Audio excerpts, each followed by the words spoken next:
কেমন আছো ছোট্ট বন্ধুরা? আশা করছি সবাই খুব ভালো আছো, আনন্দে আছো। তোমাদের বড়ই পছন্দের অনুষ্ঠান হজ বড়লর আরও একটা নতুন পর্বে তোমাদের প্রত্যেককে জানাই অনেক অনেক স্বাগত। বন্ধুরা, ছোট্ট মনগুলিতে লুকিয়ে থাকে কত ধরনের রঙিন স্বপ্ন, কত সুন্দর গল্প, কত নাচ গান আবৃত্তি এবং অভিনয়ের প্রতিভা। আর আজ সেই সব মনের গল্প এবং প্রতিভার ঝুলি নিয়ে আমার সঙ্গে কিন্তু থাকছে তোমাদেরই মতো ছোট্ট ছোট্ট বন্ধুরা, যাদের সঙ্গে করে আজকে কিন্তু তোমাদের জন্য সাজিয়ে রেখেছি হজ বড়লর অনুষ্ঠানটি কিছু গল্প, কিছু আড্ডা এবং কিছু সুন্দর সুন্দর পরিবেশনা দিয়ে। তাহলে আর দেরি কেন, চলো প্রথমেই পরিচয় পর্বখানি সেরে নিই। একেবারে ডান দিক থেকে শুরু করছি। আমার প্রথমেই মিষ্টি করে একটা ছোট্ট বন্ধু আমাদের সঙ্গে রয়েছে। বন্ধুর নাম জানবো, তোমার নাম কি? আমার নাম অধিরাজ দেবনাথ। কোন স্কুলে পড়ো? আমি স্কুল পিএমসি কেন্দ্রীয় বিদ্যালয় নম্বর 1 আগরতলা কুঞ্জবনে পড়ি।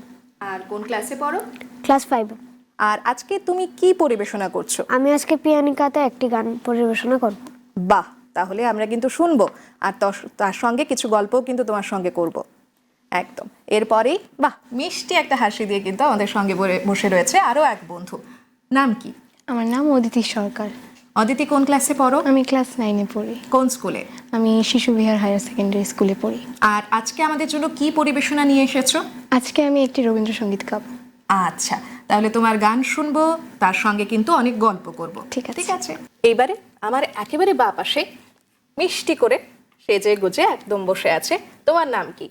আমার নাম সপ্তদীপা আচার্য। কোন ক্লাসে পড়ো? আমি ক্লাস 9-এ পড়ি। কোন স্কুলে সপ্তদীপা? শিশু বিহার হায়ার সেকেন্ডারি স্কুলে। আচ্ছা, আমাকে বোধহয় আর জিজ্ঞেস করতে হবে না তোমার কি পরিবেশনা রয়েছে। অবশ্যই তোমার নৃত্য আমরা কিন্তু উপভোগ করব আর গল্প করব অনেকটাই। আর এরপরেই আমার পাশে কিন্তু মিষ্টি করে হাসি দিয়ে বসে আছে। তোমার নাম? নমস্কার, আমি প্রিয়াঞ্জনা চৌধুরী। কোন ক্লাসে পড়ো প্রিয়াঞ্জনা? ক্লাস 8, আচ্ছা, কোন স্কুলে? Khudiram Bose English medium. আর আজকে আমাদের জন্য কি নিয়ে এসেছো? আমি নাটক দেখাবো। আচ্ছা, তাহলে তোমার নাটকও দেখবো, তৎসঙ্গে কিন্তু আমরা অনেক গল্প করব। আচ্ছা, একেবারে আমার ডান দিক থেকে শুরু করছি। অধিরাজ, বাহ, অধিরাজ আজকে আমাদের একটা গান বাজিয়ে শোনাবে পিয়ানিকাতে। আচ্ছা অধিরাজ, তোমাকে যদি আমি জিজ্ঞেস করি যে বাড়িতে তো অবশ্যই বাবা মা আর কে কে রয়েছে আগে একটু জানি। শুধু বাবা মাই আছে আমার ফ্যামিলিতে। আচ্ছা, তাহলে আমি যদি একটু জিজ্ঞেস করতে চাই যে অবশ্যই বাবা মা তো ভালোবাসেই, এটা আর মানে প্রশ্নই ওঠে না আর কিছু এটার উপর। তৎসঙ্গে কি একটু বকাঝকা করে? মানে একটু হ্যাঁ, কি যখন বকুনি টকুনি দেয়? পড়াশোনাতে বসি না বা পড়াশোনাতে 1-2টো স্পেলিং মিস্টেক করি তখন আমাকে মারে। মারে, বকাও দেয় তার সঙ্গে। আচ্ছা, তাহলে একটু কি জিজ্ঞেস করব যে বাবা না মা কে বেশি ভালোবাসে আর কে বেশি বকাবকি করে? দুজনই, কোনো কোনো সময় মা বেশি বকা বাধ্য করে, আবার কোনো সময় মাই বেশি আদর করে। আরে বাহ, মানে মায়ের খুব প্রিয়, বোঝাই যাচ্ছে। আচ্ছা অধিরাজ, বকাটা তো একটু পড়াশোনার জন্য খেতে হয়, মানে বোঝাই যাচ্ছে। তো পড়াশোনাটা কি করতে এমনিতে ভাল লাগে না? না হ্যাঁ, ভাল লাগে? ভাল লাগে নাকি একটু টিভি দেখতে বেশি ভাল লাগে? আমাদের বাড়িতে টিভি থাকলে আমার বাবা দেখতে দেয় না, কারণ কি চোখে প্রবলেম হয়, তাই আমাকে দেখতে দেন। আচ্ছা, মানে টিভি ইচ্ছে তো আছে একটু দেখার, কিন্তু যদি আমরা টাইমলি পড়াশোনাটা করে নেই তাহলে তো বাবা অবশ্যই বলবে হ্যাঁ এইবার তুমি 1 ঘন্টা টিভি দেখতে পারো। ঠিক আছে। আচ্ছা, তুমি পিয়ানিকা বাজাও বলছিলে তুমি, তো তুমি কবে থেকে এই পিয়ানিকাটা বাজাচ্ছ? আমি এটা যখন আমি কেজি 2-তে আসলাম, অর্থাৎ 2021 থেকে আমি এটা শেখা স্টার্ট করেছি। বাহ, মানে মোটামুটি অনেকটা বছরই হয়ে গেছে তুমি এটা শিখছো। আচ্ছা, সেটা তোমার প্রত্যেক দিন তোমাকে কতটা প্র্যাকটিস করতে হয়? প্রতিটা দিন ম্যাক্সিমাম 1 ঘন্টা বা কোনো দিন 30 মিনিটস, যত আমার কাছে টাইম থাকে। যেদিন আমার টিউশন থাকে এই দিন আমি 30 মিনিটস করি, আর যেদিন থাকে না ওই দিন আমি 1 ঘন্টাই এটা বাজাই। মানে খুব সুন্দর করে সেটাকে তুমি ব্যালেন্স করে চলছো। তাহলে তোমার কি আগে পিয়ানিকা বাদনটা আমরা শুনে নেব, তারপর আরেকটু গল্প করব? ঠিক আছে। ঠিক আছে, চলো আমরা শুনবো।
অসাধারণ একটি পরিবেশনা আমরা এতক্ষণ উপভোগ করছিলাম। অধিরাজ আমাদের পিয়ানিকা বাজিয়ে শোনাচ্ছিল, আর একটা খুব সুন্দর নজরুল গীতি সে বাজিয়ে শোনাচ্ছিল।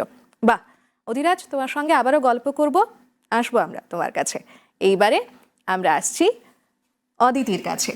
অদিতি, গান করছো তুমি, আজকে আমাদের বলছিলে যে রবীন্দ্রসঙ্গীত শোনাবে। তো মোটামুটি কবে থেকে গান শেখা শুরু? 2018 থেকে আমার গান গাওয়া শুরু হয়েছে। মানে তখন তুমি কত বয়সের ছিলে?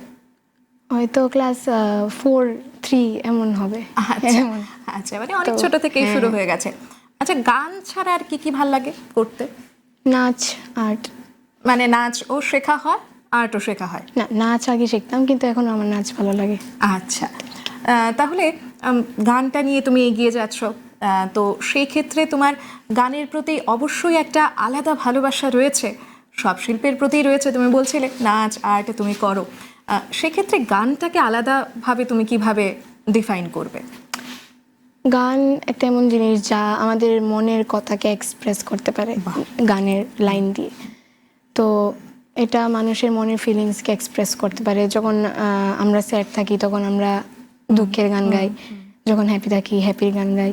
এমনই মানে গান আমাদের মনের ফিলিংসকে এক্সপ্রেস করে, মানে সুন্দরভাবে আমরা আমাদের মনের অনুভূতিগুলিকে আমরা বাইরে প্রকাশিত করতে পারি গানের মাধ্যমে, অবশ্যই।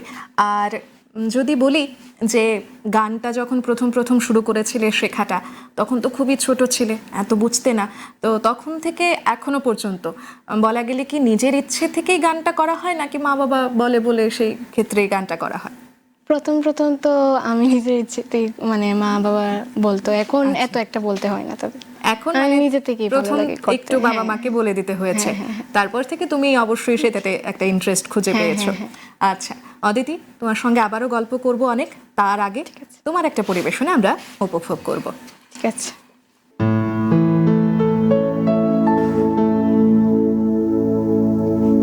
আমি মারির সাগর পাড়ি দেব, বিষম ঝড়ের বায়ে আমার ভয়ে ভাঙাই নাই। আমি মারির সাগর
অসাধারণ একটি পরিবেশন আমরা এতক্ষণ উপভোগ করছিলাম।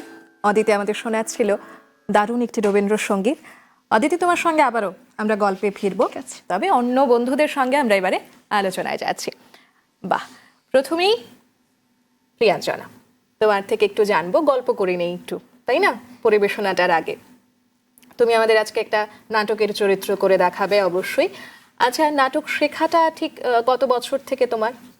আমার নাটক শেখা 2022 থেকে স্টার্ট হয়েছে আচ্ছা একটা ওয়ার্কশপের দ্বারা। আচ্ছা, তারপর থেকে নাটক শিখছো। আচ্ছা, নাটক ছাড়া আর কি কি ভাল লাগে করতে? ড্রয়িং ভাল লাগে, আবৃত্তি ভাল লাগে, আর আর নাটকও ভাল লাগে। আচ্ছা, মানে সব কটা কি নিয়েই তুমি এগিয়ে যাচ্ছ। আর তুমি বলছিলে ক্লাস 8-এ পড়ছো, সামনেই তুমি ক্লাস 9, অর্থাৎ একটু আরেকটা বড় ধাপে তুমি এগিয়ে যাবে। তো সেক্ষেত্রে কি হয়, অনেক সময় যখন পড়াশোনার চাপটা আমাদের উপর একটা পড়ে যায়, তখন আমরা কিন্তু আর আমাদের যে এক্সট্রা কারিকুলামগুলো সেটাকে খুব একটা ভাবে মেনটেন করতে পারি না। তোমার কি ইচ্ছে আছে, তুমি কিভাবে সেটাকে মেনটেন করবে বা এখনো করছো? আমার ইচ্ছে যে পড়াশোনার সাথে সাথে, পড়াশোনা তো করবো একটু বেশি টাইম দিই, কিন্তু এটিও যাতে সাথে সাথে করি, তাহলে আমাদের মানে হাত পা সব কিছুই ফিট থাকবে, আমাদের ব্রেনটাও অ্যাক্টিভ থাকবে। পড়াশোনা সারাক্ষণ করলে তো মানে একটা প্রেশার ক্রিয়েট হবে। তাই এইসব মানে ক্রিয়েটিভিটি করায় তো আমাদের ব্রেনটা খুলবে এবং আমাদের আরও নতুন নতুন ইমাজিনেশন জাগবে। আর সত্যি বলতে প্রিয়াঞ্জনা, আমরা যদি নিজে চাই, আমরা যদি আমাদের সারাটা দিনকে একটু টাইম ম্যানেজমেন্টে ঠিক করে করতে পারি, তাহলে কিন্তু এটা খুব বিশাল একটা ব্যাপার না। পড়াশোনা করে আমরা এমন অনেক সময় যাই যে আমরা টিভি দেখে, আমরা মোবাইল দেখে বা বন্ধুদের সঙ্গে গল্প করে সময় কাটিয়ে দিচ্ছি। সারাক্ষণ তো আমরা বই খুলে বসে থাকি না। তো সেই ক্ষেত্রে আমরা যদি আমাদের এই শিল্প চর্চাগুলিকে এগিয়ে নিয়ে যেতে পারি, তাহলে কিন্তু সত্যি আমরা অনেক দূর, আমরা নিজেদের যেমন একটা পরিচিতি লাভ করতে পারবো, তেমনি আমরা নিজের মনকেও ভালো রাখতে পারবো। আচ্ছা, এইবারে আসি, বাড়িতে কে কে আছে? মা, বাবা, কাকা আর কাকিমা। আচ্ছা, সবচেয়ে বেশি তোমাকে কে মানে ইন্সপায়ার করে বা সবচেয়ে বেশি কে সাহস দেয় যে তুমি এগিয়ে যাও, আমরা পেছনে আছি? আমাকে সবাই অনেক ইন্সপায়ার করছে, সবাই আমার সাথে আছে। আচ্ছা, আর সেই ক্ষেত্রে মানে বলে না যে একটু যদি আমরা পড়াশোনার থেকে একটু লাইনচ্যুত হয়ে যায়, সেক্ষেত্রে বাবা মার একটা বকাঝকা চলতেই থাকে।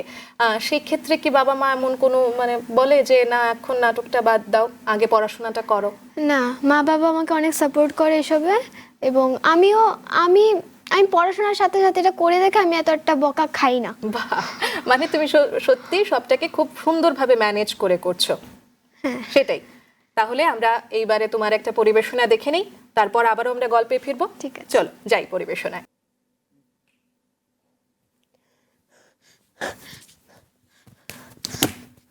কে তুই?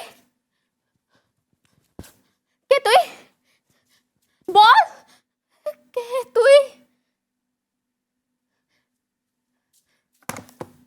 ছোটবেলায় আমার একটা নাম ছিল। হ্যাঁ সত্যি, আমার একটা নাম ছিল। মা আমাকে সেই নামেই ডাকতেন, বাবাও সেই নামে স্কুলে ভর্তি করান, বন্ধু বান্ধবীরা আমাকে সেই নামেই ডাকতো, খাতায় সেই নামটাই লেখা থাকতো। কি সুন্দর ছিল দিনগুলি। তারপর একদিন আমার বিয়ে হলো। কত লোকে এলো এবং সবাই এসে আমাকে নতুন নামে ডাকতে শুরু করলো। আমিও কোনো সংকোচ করিনি। হ্যাঁ হ্যাঁ হ্যাঁ হ্যাঁ হ্যাঁ আমি ভালো আছি, আপনি? হ্যাঁ হ্যাঁ হ্যাঁ ঠিক আছে, হ্যাঁ হ্যাঁ হ্যাঁ হ্যাঁ হ্যাঁ একদম। আমার নতুন বাড়িতে তারও আমাকে নতুন নামে ডাকতে শুরু করলো। ওগো বৌমা, শুনছো? হ্যাঁ মা বলুন। এই যে রমেশের বউ, শুনছো? হ্যাঁ হ্যাঁ কি হয়েছে কাকিমা, কিছু হয়েছে? এই যে খোকনের মা, তোমাকেই তো বলছি, শুনছো না নাকি? তোমার খোকন কি করেছে দেখেছো? ও প্রচন্ড দুষ্ট, ও এরকমই করে। এইবারের মতো ওকে ক্ষমা করে দিন, ও আর এরকম কখনো করবে না। কেউ আর আমার নিজের নামটা উচ্চারণ করতো না। সকালে ঘুম থেকে উঠে রান্না রান্না রান্না রান্না, শাশুড়ি মার জন্য সবজি, রান্না রান্না রান্না, শ্বশুরমশাইয়ের জন্য মাছ, রান্না রান্না রান্না, ওর জন্য মাংস, রান্না রান্না রান্না, ছেলের জন্য খিচুড়ি, আর আমার জন্য কাপড় ধুইনি তো। ছেলের কাপড়, স্বামীর কাপড়, মার কাপড়, হ্যাঁ হয়ে গেছে, কাজ শেষ। না, বাসন হ্যাঁ বাবা, ডাকছিলেন? আরে ওষুধ, হ্যাঁ হ্যাঁ হ্যাঁ আসছি। সারাদিন শুধু কাজ কাজ আর কাজ। না না না না না না না, এসব করতে হয়, কারণ এটা তো আমার সংসার, এটা তো আমার উপরেই নির্ভর। এরা কি এরা কি মনে হয় এসে পড়েছে। এই আসছি আসছি আসছি। এই দরজা খুলতে তো দেরি হলো কেন? জানো আজকে অফিসে কত কাজ হয়েছে? আমি কিন্তু আজকে অনেক ডিস্টার্ব, তাই আমাকে বিরক্ত করবে না। এই শোনো, এক কাপ চা দিতে পারবে? এই শোনো না, জল দাও না একটু। এই শোনো, আমার চশমাটা কোথায়?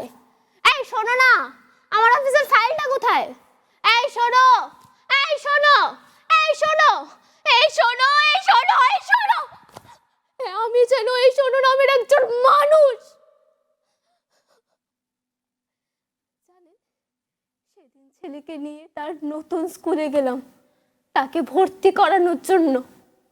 ফর্মে লেখা ছিল মা ও বাবার নাম। আমি কলম হাতে নিয়ে বসে রইলাম, কি লিখবো বুঝতে পারছিলাম না। তখন হঠাৎ মনে পড়লো আমার নাম কি। হ্যাঁ হ্যাঁ হ্যাঁ সত্যি, আমার নাম কি? ছেলের নাম জানি, হ্যাঁ স্বামীর নামও জানি, শ্বশুর মশাইয়েরও নাম জানি, কিন্তু আমার নাম কি মনে পড়ছে না। আমার নাম কি? বল না, বল না আমার নাম কি? ও বললো মা। আরে না, আমার নিজের নাম কি? বল না। ছেলেকে নিয়ে আমি তৎক্ষণাৎ বাড়িতে আসলাম, আর বাড়িতে এসে আমি আমার পুরোনো বাক্সটা খুঁজতে শুরু করলাম। কোথায় কোথায় সেই বাক্সটা, কোথায়? এই তো বাবার দেওয়া সেই পুরোনো বাক্স। পুরোনো খাতার না, পুরোনো সার্টিফিকেট না, চারির না, না। এই তো এই তো এই তো এই তো, যে খাতায় বাবা আমাকে লেখা শিখিয়েছিল, খাতার প্রথম পাতায় লেখা ছিল ললিতা। হ্যাঁ ললিতা, আমার নামই তো ললিতা, একদম আমার নামই তো ললিতা। কত মেয়েরা তার নিজের নাম হারায় জানেন? শুধু কারোর স্ত্রী, কারোর মা, কারোর বউ হিসাবে বেঁচে থাকে। তাদের নামগুলো কোথায় যায়? একটা মানুষের সবচেয়ে বড় পরিচয় তার নিজের অস্তিত্ব, তার নিজের নাম। আমি আমি আজ আমার নাম ফিরে পেয়েছি, আমি আজ আমার নাম ফিরে পেয়েছি। এই যে আপনাকে বলছি, হ্যাঁ হ্যাঁ আপনাকেই বলছি, আপনি আপনার নাম হারিয়েছে, নাম ভুলে যাননি তো? বাহ, অসাধারণ একটি পরিবেশনা, অসাধারণ একটি চরিত্রকে তুমি কি সুন্দর ফুটিয়ে তুললে তোমার অভিনয়ের মাধ্যমে। অবশ্যই প্রিয়াঞ্জনা, আরো গল্প করব তোমার সঙ্গে, তবে এইবারে মিষ্টি করে সেজে গুজে আমাদের সঙ্গে বসে আছে সপ্তদীপা। সপ্তদীপার থেকে একটু জানবো সপ্তদীপার নাচের জার্নিটা, মানে কবে থেকে নাচ শেখা শুরু হলো এবং সেটাকে কিভাবে তুমি এগিয়ে নিয়ে যাচ্ছ।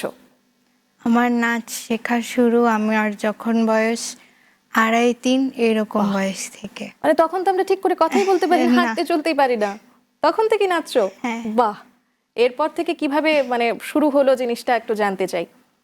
তো প্রথমেই আমার মা বাবা আমাকে নিয়ে কলেজ তীর্থে যায়। আচ্ছা। ওইখানে স্বর্গীয় হীরাদে ম্যামের হাতে আমার হাতে খড়ি। তারপর 2-2.5 বছর ওখানে নাচ করার পর ম্যাম অসুস্থ হয়ে পড়ে।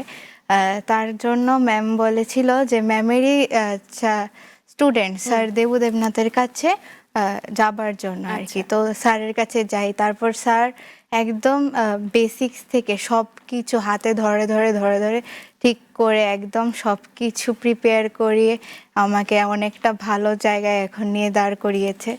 মানে তুমি আজকে কনফিডেন্টলি সবার সামনে পরিবেশনা হ্যাঁ। করতে পারছো, সেই জায়গায় তোমার গুরু আজকে তোমাকে হ্যাঁ, নিয়ে নিয়ে গেছে। আচ্ছা, এইবার একটু জানবো যে নাচ করো, অবশ্যই পড়াশোনার একটা চাপ রয়েছে, হ্যাঁ। ক্লাস 9-এ পড়ছো, সামনেই ক্লাস 10, তো একটা চাপ রয়েছে। সেক্ষেত্রে পড়াশোনাটার সঙ্গে কিভাবে ম্যানেজ করলে জিনিসটা ব্যালেন্স থাকবে, সেটা যদি আমাদের যে ছোট্ট বন্ধুরা দেখতে পাচ্ছে এই মুহূর্তে অনুষ্ঠানটা, তাদেরকে একটু বলো।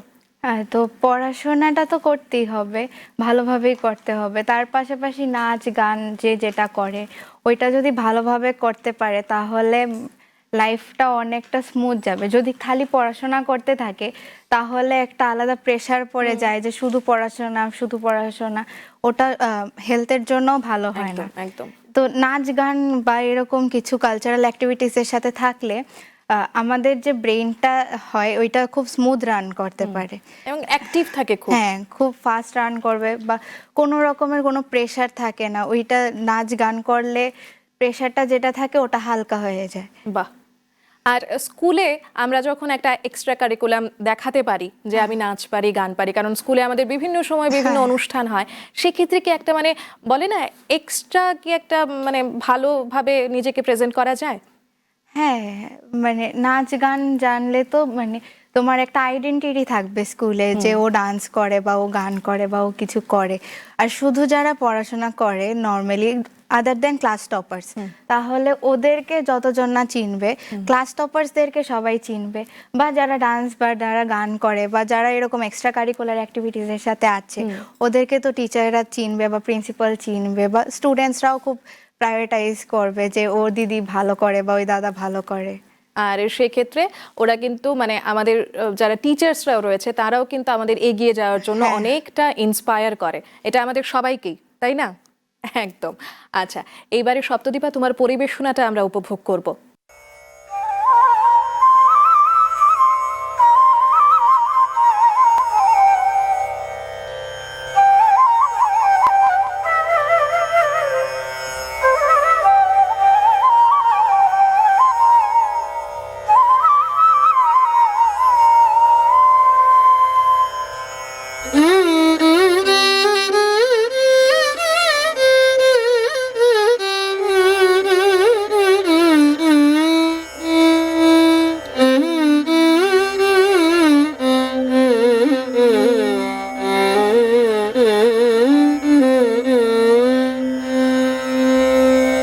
ಆನಂದ ಕೂತಾಡಿದ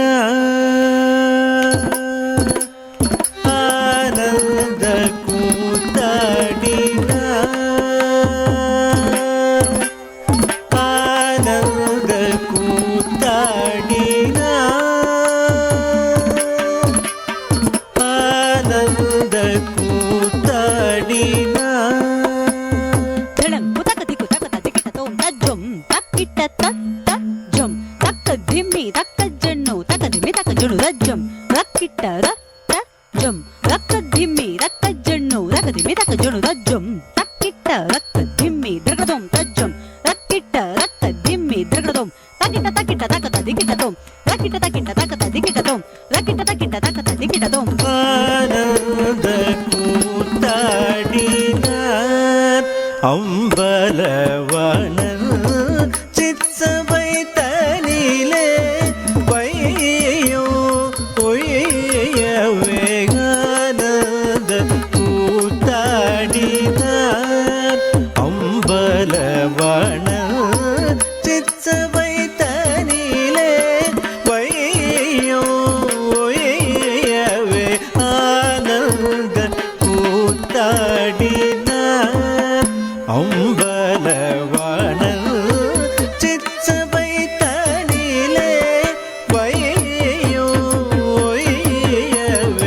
ಆನಂದ ಕೂತಾಡಿದ ಅಂಬಲವನ ಚಿತ್ಸವೈತನಿಲೆ ವೈಯೋ ಆನಂದ ಕೂತಾಡಿದ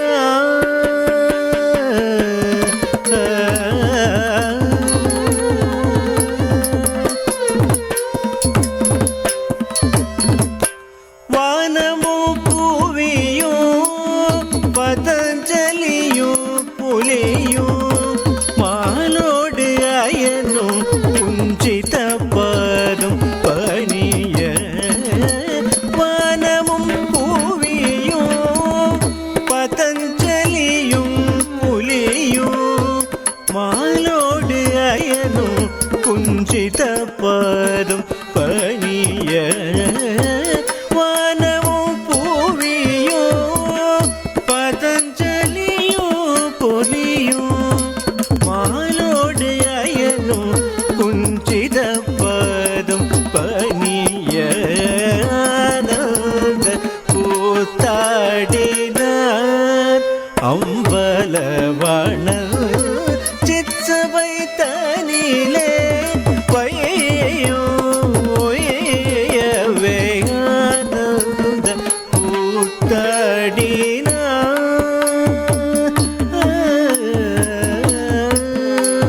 மக்கள் நலம் பெறவே தார்மீகமும் ஏங்கி செந்தலும் ஒரு கையில் உடுக்கையும் தாங்கி மக்கள் நலம் பெறவே தார்மீகமும் ஏங்கி செந்தலும் ஒரு கையில் உடுக்கையும் தாங்கி மக்கள் நலம் பெறவே தார்மீகமும் ஏங்கி சிந்தை மகிழ் புற சிவகாமியோடு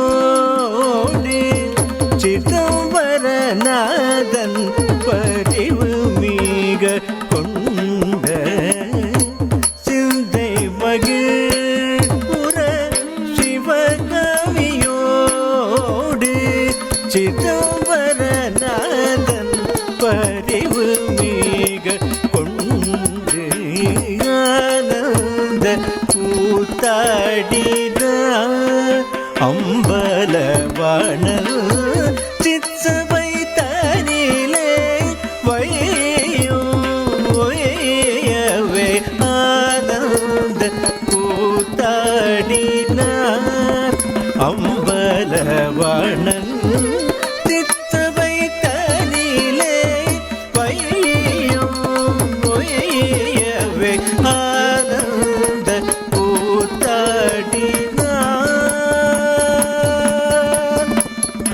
சிதம்பரநாதன்